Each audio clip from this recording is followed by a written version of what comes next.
Fala galera, sejam todos bem-vindos ao canal Tenho Dúvidas. Meu nome é Péricles e hoje eu venho explicar um pouco sobre ventiladores, climatizadores e ar-condicionado. Com esses dias que estão quentes aqui no mês de novembro de 2023, nós temos uma onda de calor e tá todo mundo perguntando: o que eu faço? Eu compro um ventilador, climatizador, um ar-condicionado, o que seria melhor para minha casa, tá? E aí teve pessoas que me disseram assim: eu vou comprar um climatizador, porque, tá muito quente dentro de casa e eu quero dar uma baixada na temperatura. Tá, legal. Vamos lá. O ventilador, o que ele vai fazer? Ele vai jogar um ar em você na mesma temperatura em que está o ambiente. Então ele não vai adiantar muita coisa para reduzir a temperatura, ele só vai fazer circular o ar, tá? Salvo quando você consegue abrir uma janela, colocar ele puxando o ar de fora de uma janela, tal, em alguns casos à parte, né? Isso se estiver também mais frio fora de casa. No caso do climatizador, o que acontece? Ele tem um sistema de circulação de água, né? Você pode colocar até água gelada dentro do reservatório dele e ele vai circular, e esse ar que ele vai jogar no ambiente vai ser umidificado, certo? Então vai dar uma sensação térmica melhor, tá? Ajuda a dar uma diminuída na sensação térmica dentro de casa, tá? E o ar-condicionado não, o ar-condicionado ele retira o calor do ambiente, tá? E faz ele baixar a temperatura, até a temperatura que você quiser. Por quê? Nós temos uma unidade condensadora externa e uma interna, que seria a evaporadora. E ele faz a troca do calor, tá? Isso eu estou falando no caso de um ar-condicionado split, tá? Que é aqueles que você coloca na parede, tá? E tem uma unidade externa e uma unidade interna, tá? O que acontece? O ar externo não tem contato com o ar interno, igual aqueles outros ar-condicionados que você quebrava a parede e encaixava ele no lugar como se fosse uma janela. O ar-condicionado chamado de janela, tá? E esse split ele tem uma alta eficiência na troca de calor nas residências e um custo mais alto, porém ele é mais eficiente e mais econômico, tá? Bom, e agora nos nossos splits existe uma tecnologia chamada inverter. O que significa essa tecnologia inverter? Você tem um motor que trabalha através de um inversor, tá? Que faz com que o motor, tanto interno da unidade evaporadora quanto da unidade externa, a condensadora, trabalhe com velocidades variáveis, tá? E por que isso é benéfico no consumo do aparelho? Porque quando você liga um ar-condicionado, vamos dizer um ar-condicionado Highwall, que é os antigos, né? O split antigo que você, quando ligava, ele dava partida no motor e aí ele girava na mais alta velocidade, e quando ele não precisava mais do motor, ele desligava o motor. Todo motor, quando você dá partida nele, ele consome aproximadamente 10 vezes a corrente nominal dele de trabalho. A corrente nominal é a corrente de trabalho dele normal. Vamos dizer que ele consuma 10 amperes no modo nominal dele, tá? Quando ele dá o pico de partida, ele pode consumir até 10 vezes a corrente nominal dele, tá? Porque ele é um sistema indutivo, tá? E qual que é a jogada desses motores inverter? Você não parte o motor de uma vez. Você começa devagar, 1 RPM, 2 RPM, 3 RPM, ele vai aumentando a velocidade. Então aquele pico de partida não existe. E é isso que fazia o ar-condicionado antigo, aquele Highwall, consumir muita energia, tá? Então eu posso dizer com propriedade que esses ar-condicionados que funcionam com sistema inverter, eles são muito mais econômicos. O inverter já quer dizer que ele funciona através de inversores, tá? Então é como se fosse um motor que ele tivesse 3 fases. O que significa 3 fases? Então ele pode tanto estar assim, quanto assim. Então, cada bobina é pulsada para fazer com que o motor faça o giro completo. Então, ele consegue controlar, através da quantidade de pulso que ele dá nas bobinas, fazer com que ele gire mais rápido ou mais devagar, tá? Então essa foi a jogada do sistema inverter, que é o inversor com motor trifásico, só que específico para o sistema inverter, tá? Sabendo disso, tá? Eu tô aqui para exemplificar sobre dois ar-condicionados que eu tenho aqui em nossa residência. Um ar-condicionado da LG, que ele é dual inverter, tá? Esse dual inverter é como se fosse, ele tivesse dois pistões para poder trabalhar o gás que existe dentro da condensadora, que é a externa, tá? Então é como se fosse um pistão tá empurrando um ar, o outro tá puxando, então eles trabalham em contrabalanço, tá? É como se fosse isso, só para exemplificar, tá? E o que que acontece? Isso reduz muito o ruído da unidade externa, por ele estar em contrabalanço, enquanto um tá empurrando, o outro tá puxando. Então ele não tem aquela vibração na evaporadora, na condensadora externa, tá? No caso do ar-condicionado da Samsung, ele não é dual inverter, porque quem detém desse sistema é a LG, então ele é somente digital inverter, que também é a mesma coisa que um motor inverter, mas é como se ele tivesse somente um pistão ali, né, trabalhando. E o que que isso acaba acarretando? Um ruído um pouco maior do que a unidade da LG.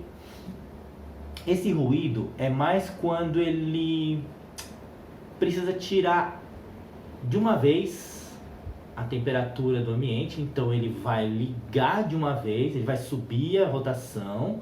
Na hora que ele tiver na rotação de trabalho e você acabou de ligar ele, então aquele primeiro momento ele vai trabalhar com um pouco mais de ruído, tá? Do que o da LG. Mas depois, quando ele chegar na potência nominal dele de trabalho, aí ele já vai reduzir um pouco, já vai trabalhar com um ruído um pouco melhor. Mas na hora que você acaba de ligar, o da Samsung, na parte externa, na condensadora, ele faz mais ruído do que o da LG, tá? Voltando para LG agora, na parte da evaporadora interna. O que acontece? Logicamente eu tenho um da LG de 12.000 BTUs. BTU significa a quantidade de refrigeração que ele consegue no ambiente. Então se você tem um ambiente maior, maior BTUs. O ambiente menor, menor BTUs, já atende a necessidade, tá? Então vamos lá. Nesse de 12.000 BTUs que eu tenho da LG, ele tem uma boa ventilação, ele é até bem mais forte em ventilação do que o Samsung, tá? Mas o que acontece? Quando você está com ele em baixas rotações, eu percebo que ele faz uma pequena vibração no ventilador interno. Eu tenho até um vídeo aí que eu vou mostrar para vocês.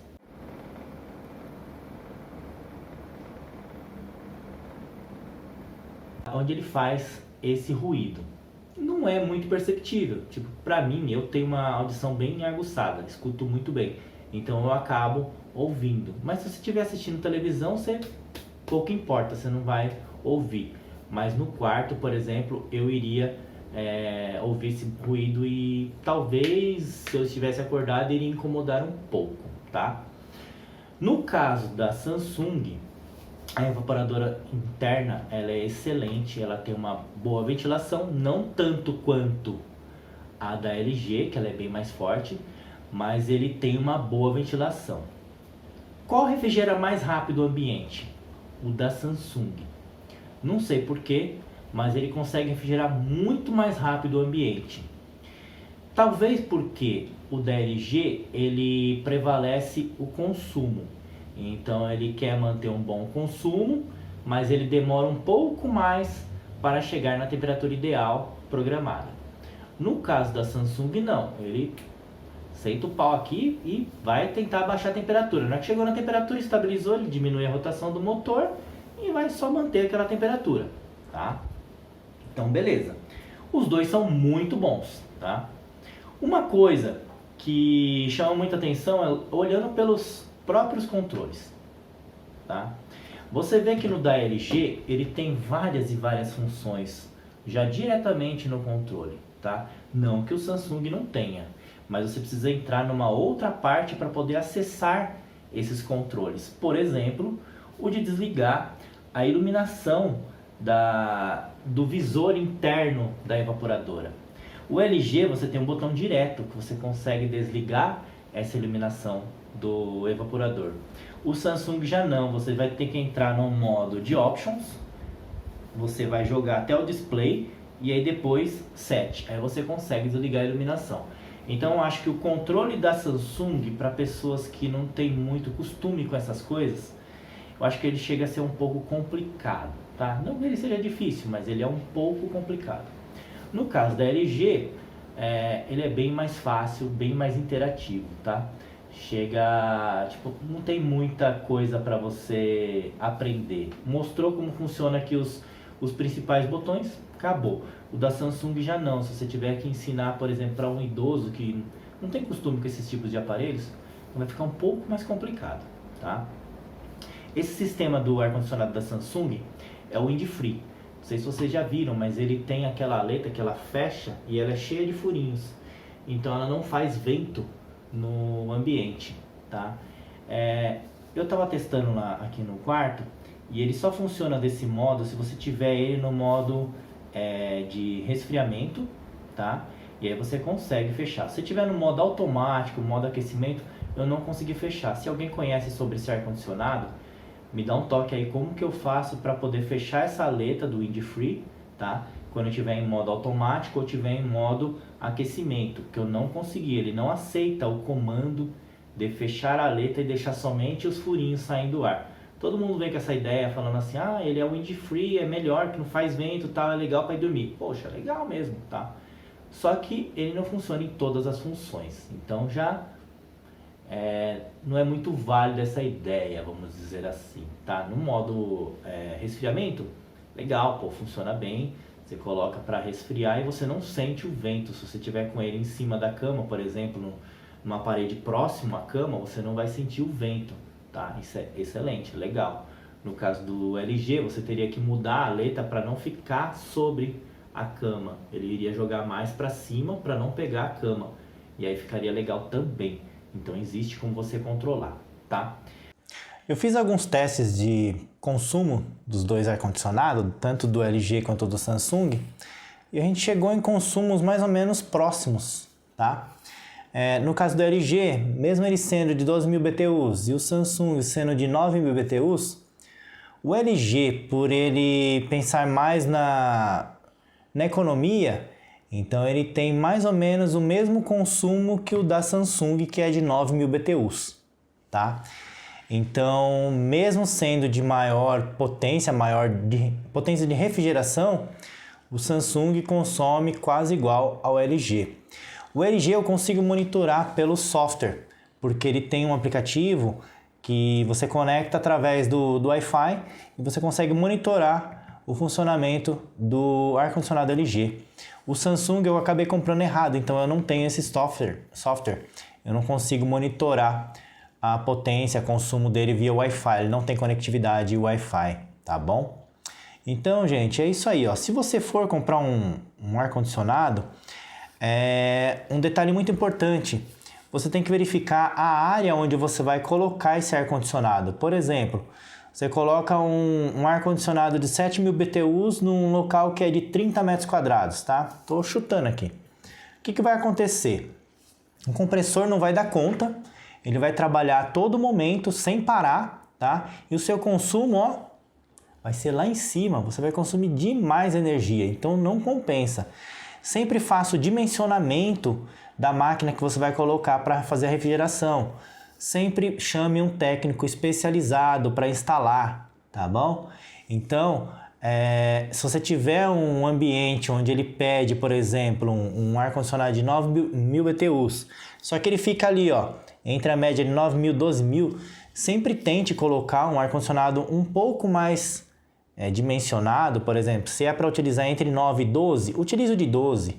Porque o que vai acontecer? A sua máquina externa, a sua condensadora, não vai trabalhar full time, não vai ficar ligada a todo momento, tá? Então ela vai ligar, fazer o sistema funcionar e ela desliga, tá? Não fica a todo momento ligado.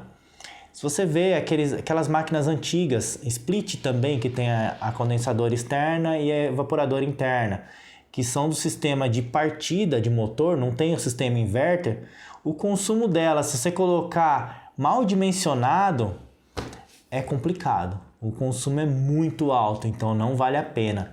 Então sempre é bom você chamar um técnico especializado, verificar qual que você precisa para o seu ambiente, tá? Procure máquinas que sejam sistema inverter, porque elas são muito mais econômicas, tá bom? E sempre chamar um técnico especializado para instalar, tá? Ah, mas o custo de instalação é muito alto e tal. Beleza, eu concordo que o custo de instalação é muito alto. Mas se você não faz também uma instalação do modo correto, você vai ter um consumo alto do mesmo jeito. Não vai adiantar nada. Então, você pode pagar mais caro na máquina inverter, só que aí você instala de qualquer jeito, o seu consumo vai ser alto como se fosse um outro ar-condicionado daqueles antigos, tá? Vai consumir a mesma coisa. Você vai ter vibração no motor, você vai ter... pode ter defeito na sua máquina, e se tiver defeito, não foi instalado por uma pessoa capacitada, que tenha a certificação pela própria empresa, você vai perder a garantia e você vai ter um maior consumo de energia. Então não compensa você tentar economizar com besteiras, é uma economia besta, tá bom? Então chame um profissional especializado, ele vai instalar a máquina do modo correto, distância do teto, distância de tubulação, tem a distância mínima que você tem que instalar obrigatoriamente para a garantia poder fazer valer, tá bom? Tem que fazer vácuo no sistema de tubulação, porque não pode ficar ar dentro do sistema, ele faz todo um vácuo para depois soltar o gás, tá? Tem tudo isso, dimensionamento de fiação, os fios têm que ser bem dimensionados através do consumo da máquina, disjuntores, proteção, tudo tem que ser dimensionado corretamente. Então não adianta você comprar um aparelho que custa aí 2 mil, 3 mil reais e depois na hora de instalação você chamar o tiozinho da esquina para ir lá, não, ele sabe instalar, é só ligar os tubos. Sim, é só ligar os tubos. Aqui aí depois você fez mal dimensionado a tubulação, fez mal dimensionado, a tubulação não porque é padrão, não vai ter jeito. Mas a fiação você faz mal dimensionado, você pode ter um problema da defeito na fiação da sua casa, N coisas pode acontecer, tá bom? Então compensa bastante você pagar um profissional especializado, tá?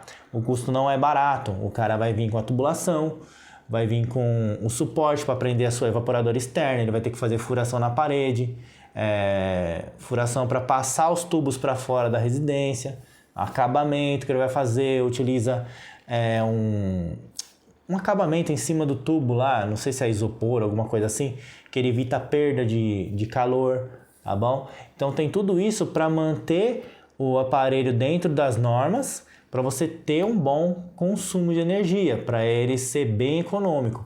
Então não economize na instalação, gente, instala do modo correto, tá bom? Porque já pensou, você paga um aparelho aí 2 mil, 3 mil reais, paga a instalação aí de 100 reais do tiozinho da esquina, beleza? Ele vai comprar a tubulação, tudo, vai instalar, beleza. Ah, funcionou, tá. Aí você vê a conta de energia no mês que vem, poxa, 500 reais de energia, instalei o ar-condicionado que é inverter para ser mais econômico e ficou uma porcaria. Ah, o Péricles falou besteira, esse ar-condicionado não é econômico. Se você não pagar a instalação correta, não vai adiantar nada, tá bom? Então faça a instalação correta. Gente, se vocês tiverem alguma dúvida em alguma coisa aí, vocês colocam aí nos comentários. Se eu não souber como responder, tenho a pessoa que instalou para mim, ele pode ajudar e pode ajudar a responder essas questões, tá bom? Eu falei hoje somente sobre o LG e sobre o Samsung, que são os dois aparelhos que eu tenho, tá bom? Tudo bem, eu tenho outros dois aparelhos lá na outra residência, que é um Eugene e se eu não me engano, é da Confi, tá? Só que são aparelhos antigos, já que tem aquele sistema de partida de motor, consome uma energia danada, aqueles ali funcionando 2 dias no final de semana lá, full time, 24 horas por dia, 100 reais de energia, 2 dias, tá? Então, gente, cuidado, compra um aparelho econômico, manda instalar corretamente, tá bom? Eu falei sobre essas duas marcas, LG e Samsung, mas existe as marcas, por exemplo, a Daikin, que é uma marca que está chegando aí forte no mercado, tá bom? Aqui pelo menos, né? Eu não conhecia ainda, mas eu fiquei sabendo dessa marca, eu pesquisei sobre ela, tem muitos pontos positivos sobre ela, tá? Também tem um sistema inverter, tem sistema de conectividade e tal, pelo que eu sei. Existem marcas, por exemplo, Fujitsu e a Hitachi. Fujitsu e Hitachi, dispensa comentários, tá? São marcas top de linha, tá? Não dão dor de cabeça. Se Tudo bem, manutenção é cara, se um dia tiver, mas é uma máquina que não vai te dar dor de cabeça também. O custo é mais alto, então aí tem que ver o custo-benefício para vocês. O que compensa e o que não compensa. Mas, gente, comprar climatizador numa época dessa daqui que tá batendo quase 40 graus lá fora, não, gente, não gasta seu dinheiro com besteira. Ah, mas o custo do ar-condicionado é alto. É alto. Mas o climatizador, gente, não vai adiantar muita coisa. Ele vai continuar jogando ar quente na tua cara. Não vai adiantar nada, beleza? Era só para explicar o funcionamento dos ventiladores, os climatizadores e o ar-condicionado. Beleza, gente? Se vocês gostaram, já deixa seu like, se inscreva no canal, compartilhe com seus amigos que estão querendo comprar também ar-condicionado nessa época, tá bom? Para não fazer besteira e comprar ar-condicionado de marcas aí meio duvidosas, tá bom? Existem algumas marcas aí que são marcas de geladeira, marcas de fogão, que estão fazendo ar-condicionado. Eu não compraria, mas cada um. Beleza, gente? É isso aí. Boa sorte, procura um equipamento bom para sua casa, tá bom? Um abraço a todos e até mais.